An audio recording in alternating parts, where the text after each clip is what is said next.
Welcome to a playoff edition of Sports Jam. I'm John Jacobson. I'm Jay Wilcox. This week on the show, we meet a two-sport star from Hopkins, plus hear from a local soccer team headed into the state semifinals.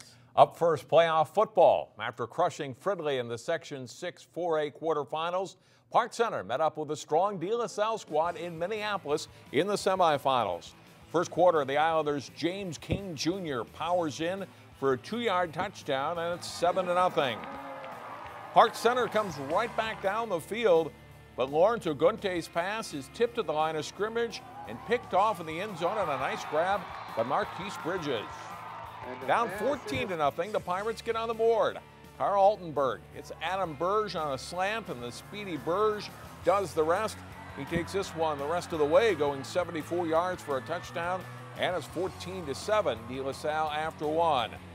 The second quarter is all Islanders. Watch the great one-handed grab at the goal line by Isaac Hodge, hauling in the Billy Hart touchdown pass, and it's 28-7.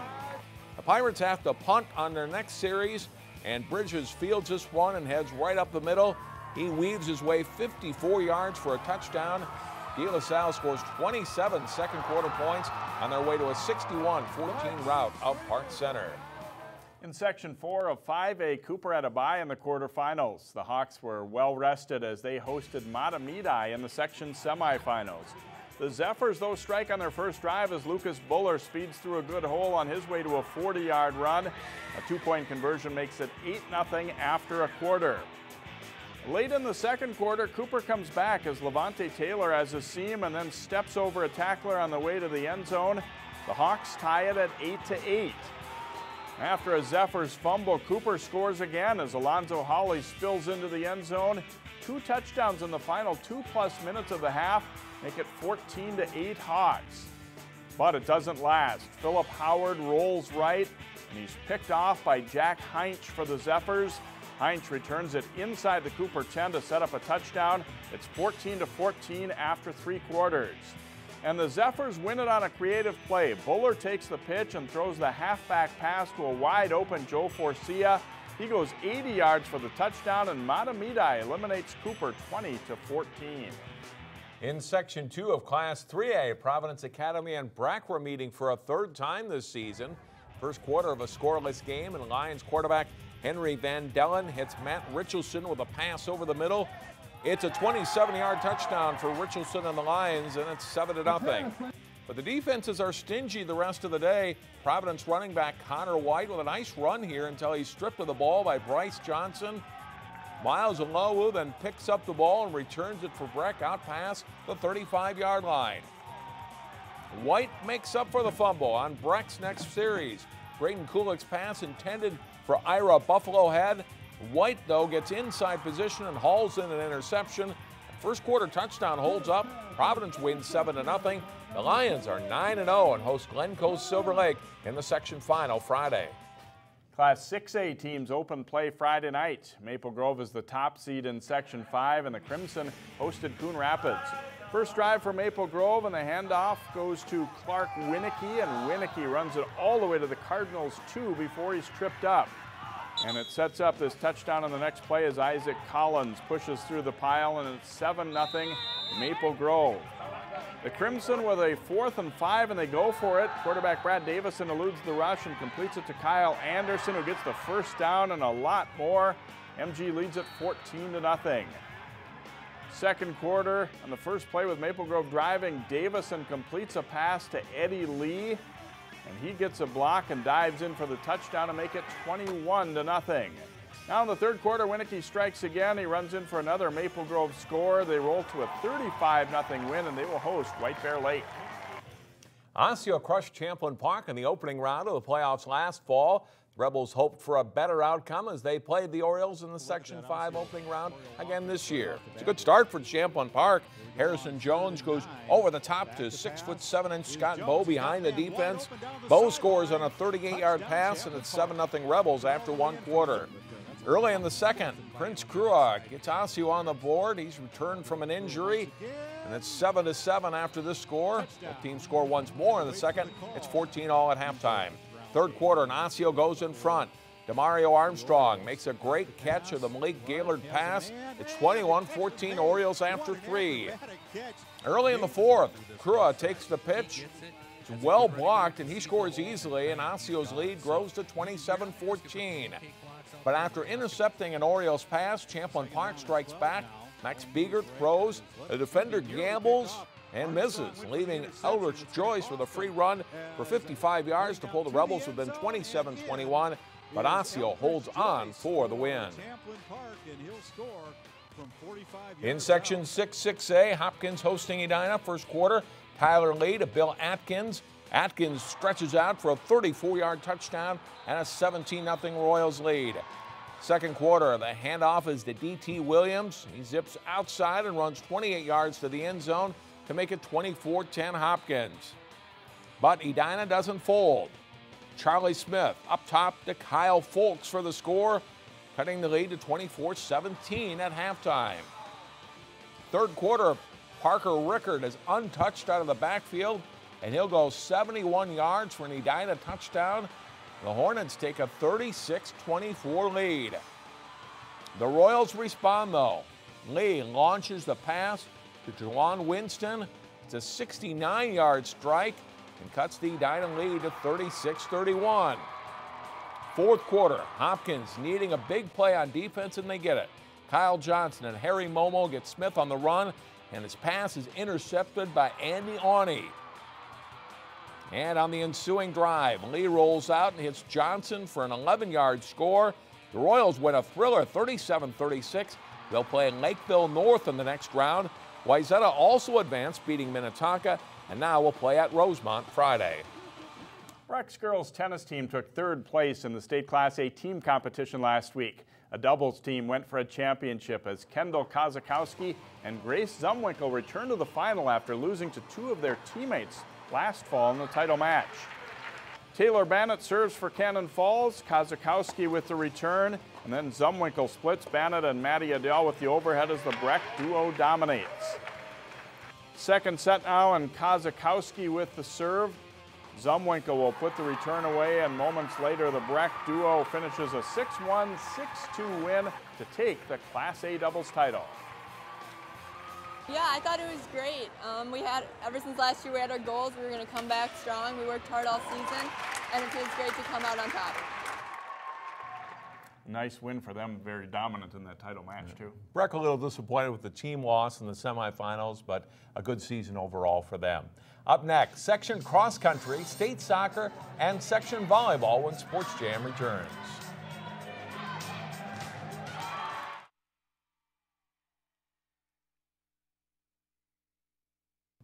Welcome back to Sports Jam. Time for cross-country talk. The Section 6AA meet last week. The Wayzata boys with another strong team this fall, but it's Hopkins' Joe Klecker winning the race. Klecker pulls away from Wayzata's Connor Olson. Clocked a time of 15 minutes, 27.2 seconds. Olson is the runner-up with a time of 15 minutes, 33 seconds. The Trojans, though, take 5 of the top 10 spots, and they win the team title. Wayzata's girls also trying to defend their section title. Senior Anna French wins her 4th straight section meet with a time of 14 minutes, 4.4 seconds. Annika Lerdahl is 3rd for the Trojans, and Michaela Keller-Miller 4th, and Wayzata wins the team title. We talked to 4-time section winner Anna French after the race. It's really exciting. I know this is kind of my last time out on this course, and I've done it so many times. I definitely wanted to win, so it's fun. Here's a look at the results. The Wayzata girls take the top spot. Runner-up Edina also advances to state. Minnetonka's 3rd and Eden Prairie 4th. Wayzata's boys dominate to take the title, with Hopkins also moving on to state. Edina's 3rd and Washburn 4th. Armstrong and Cooper finished 7th and 8th. At the Section 5AA meet, the girls up first. St. Michael Albertville's Rachel King wins with a time of 14:13.2, and the Knights also win the team title. Latino Grace's Michaela Brands and Maggie Lewisell are 6th and 7th, and Osseo's Grace Koskela 8th. All qualify for state. The boys race, STMA's Chase Kao is the winner, leading his team to the section title. Maple Grove sophomore Alex Miley takes 4th place, followed by Osseo's Mitch Kramer in 5th. And Grace's Kevin Dato in 6th. They'll run at state, as will Park Center's Robert Johnson. Here's a look at the team scores, starting with the boys. St. Michael, Albertville, and Centennial are the state qualifiers. Rogers is 4th, Maple Grove 5th. The same two teams top the girls' result, with STMA and Centennial going to state. Catino Grace is 3rd. Maple Grove, Osseo, and Champlain Park run 6, 7, 8. The state meet is Saturday in Northfield. Now to state soccer. Park Center's girls team is in the state tournament for the first time. Park Center taking on underdog Albert Lee in the quarterfinals. And right before halftime, after a corner kick, Jill Rosby gets to it. Her shot doesn't have a lot on it, but it rolls through the D and past Catherine Flaherty. Park Center grabs the lead 25 seconds before halftime. The Pirates win 1-0, and they face Orono in the semifinals on Wednesday. The Maple Grove boys soccer team looked to avoid an upset bid from a team that was a surprise entrant in the AA field. Rosemont, off a throw-in, a near miss for the Crimson. Carson Thomas' header is just wide. Late first half, and Garrett Maupin with the corner kick. It'll be headed in by Kevin Hoof as Maple Grove scores with just over a minute left in the half. Second half, and Gift throws it short to Maupin, who sends the pass ahead, where Daniel Cortez deflects it in with his upper body as Maple Grove takes a 2-0 win. They'll meet Anoka in the semifinals. Wayzata's boys face Rochester John Marshall in the AA quarterfinals. First half, the Trojans' Jason Lehman finds Arthur Perrins for the quick shot, but the Rockets' Ben Kellner with a huge stop. It's scoreless at the half. That changes a minute into the second half. The Trojans' Clayton Smith crosses it. It's off Clay Elmore to Perrins, who buries the chance. Wayzata goes up 1-0. 3 minutes later, it's Perrins again, and this is a great goal. He shakes off a couple of defenders and puts the ball off of Kellner and in, and the Trojans go up on top 2-0. And Wayzata seals it with 11.5 minutes left. Ethan Took feeds Elmore for the goal. Wayzata moves on to the semis with a 3-0 win. Maple Grove might have been as good of a number 6 seed as you'll find in any section volleyball this fall.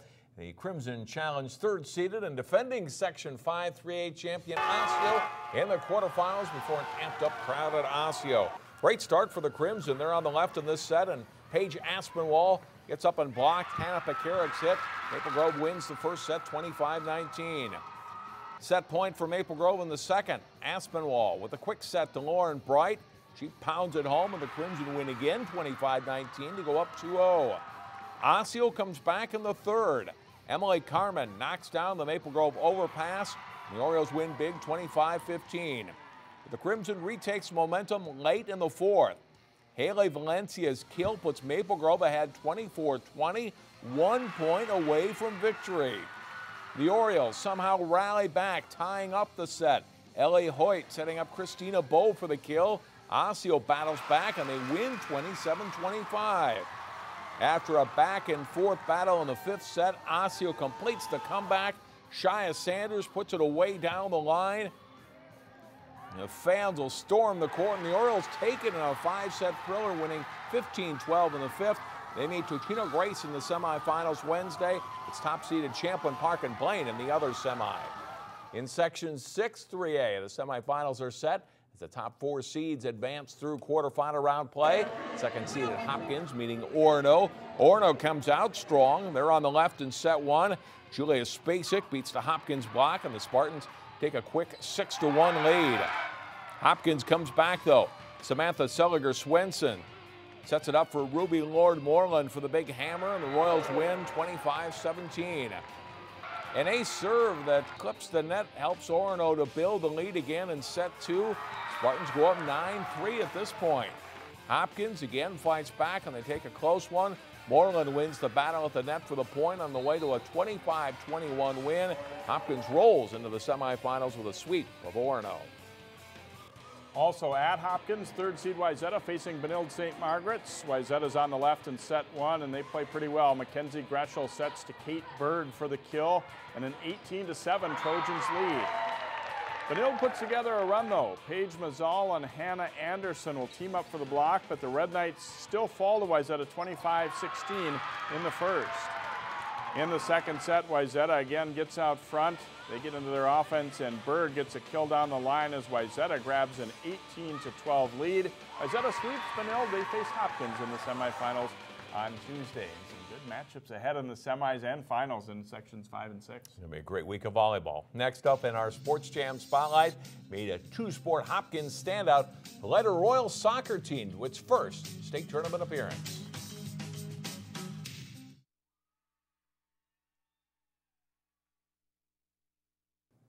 Hopkins' trip to the state girls soccer tournament ended with a loss in the quarterfinals to Egan. But in this week's Sports Jam Spotlight, we meet a senior who helped lead a resurgence in the Royals program.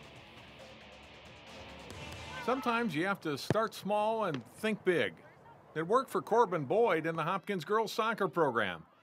Corbin started playing for the Royals varsity as an 8th grader when the team won just 2 matches. Here's Boyd in the middle. Alone, Boyd, a shot, and Hopkins for the first time ever is going to the state tournament. We worked so hard so many years for this, and we finally achieved it, which is something we knew we could always do, and it's just awesome to see all of our hard work finally pay off. We've been on the same summer team for so long, and it's so fun playing with her. She's great. We work well together, and she'll make a good pass, and the forwards are able to run onto it, and she sees the field super well. And she's just been such a good asset to our team throughout these years, and it's been so fun playing with her. She has been, such a steady kid, over the last number of years, and she's been probably one of our best players since, almost freshman year, sophomore year, where she was really the leader on the team as far as her play on the field.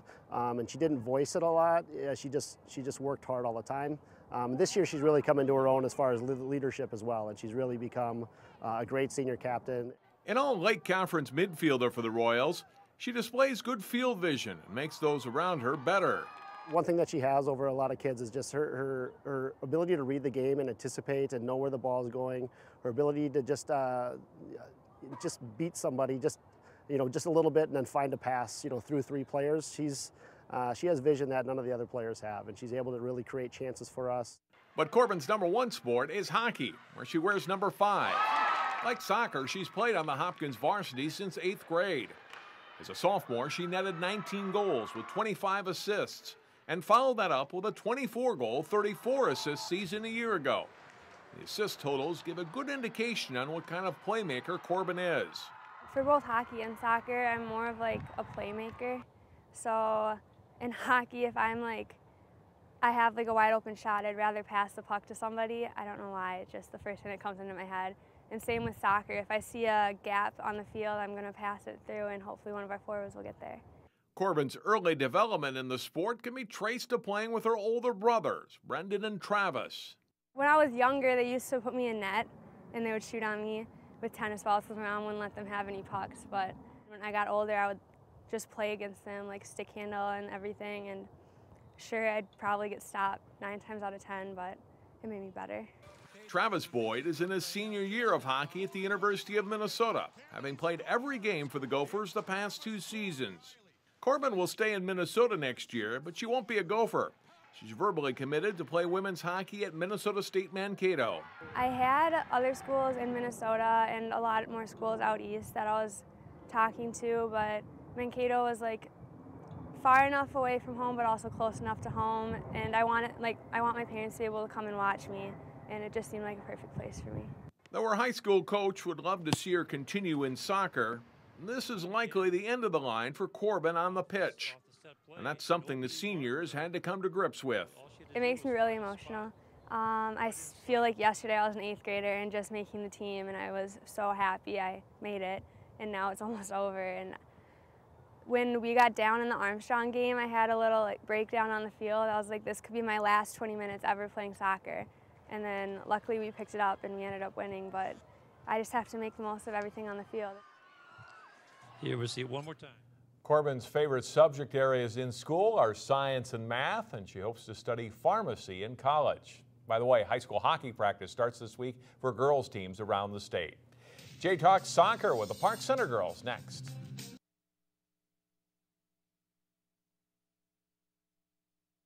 Welcome back to Sports Jam. One of 3 local soccer teams playing into the last week of the season, the Park Center girls, as they're into the semifinals in Class A, and we're joined by 3 of the Pirates that have helped them have a great season and helped them win their state quarterfinals, starting with Abbie Arsenau and Talk a little bit about that win over Albert Lee. I mean, it was kind of a strange game. You guys really dominated completely, but were only able to get that one goal. But how did you feel about that game overall? I thought it was good. We had a lot of shots that should have gone in, but their goalie really stepped up. But I thought we played well as a team, and we had it in their end a lot. August seems like a long time ago now, but I remember talking with you guys back then, and you knew you had possibilities of having a good season, but has this been maybe even above and beyond what you guys were expecting at that point? Yeah, it was our goal just to make it to state, and now that we're going this far, it's a really good feeling for us all, and yeah. It's been a good season. You got obviously some older players who will be graduating, but also some young ones. How big is this for this whole program to build into the future to being in the state tournament like this? It's very big because we have a lot of younger players that I'm excited to see come up here next year and play with us, and hopefully we can do it again. All right, congratulations on a great season. Have fun in the semis. Thank you. And Jozie Paye, you guys were able to generate an awful lot of chances against Albert Lee. Did it start to get frustrating when she made some big stops against you guys, or was it just all good to keep going like that? I was frustrated most of the time because I took like a lot of shots and she saved it. So I was like, well, why not just keep shooting, I guess. What's been kind of the key in these playoff games, especially for you guys to click like you have? What's really been going well on the field, would you say?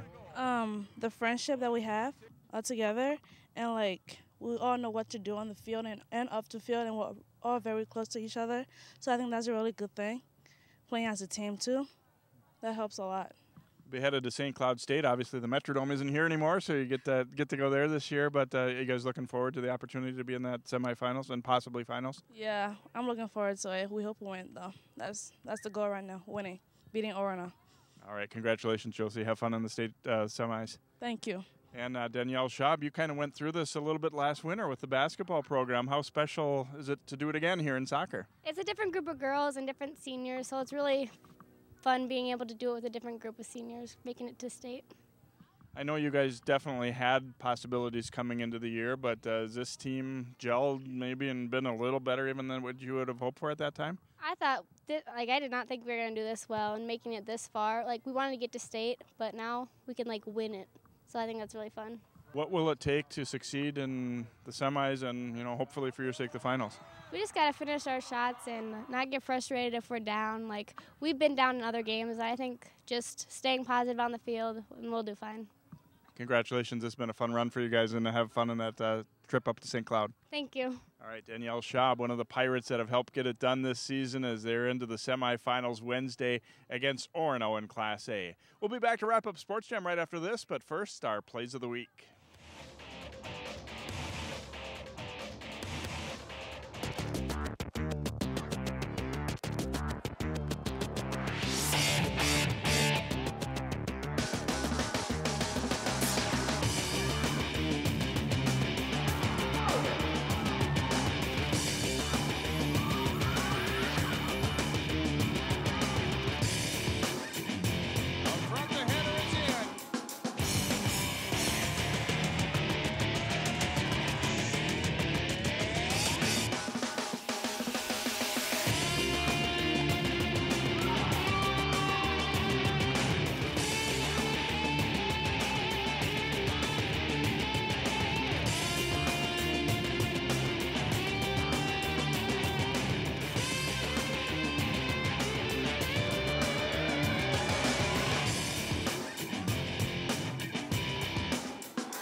It's an event full of art and much more. Don't miss the Plymouth Arts Fair on November 15th and 16th at the Plymouth Creek Center. Get more details at 12.tv under In the Community.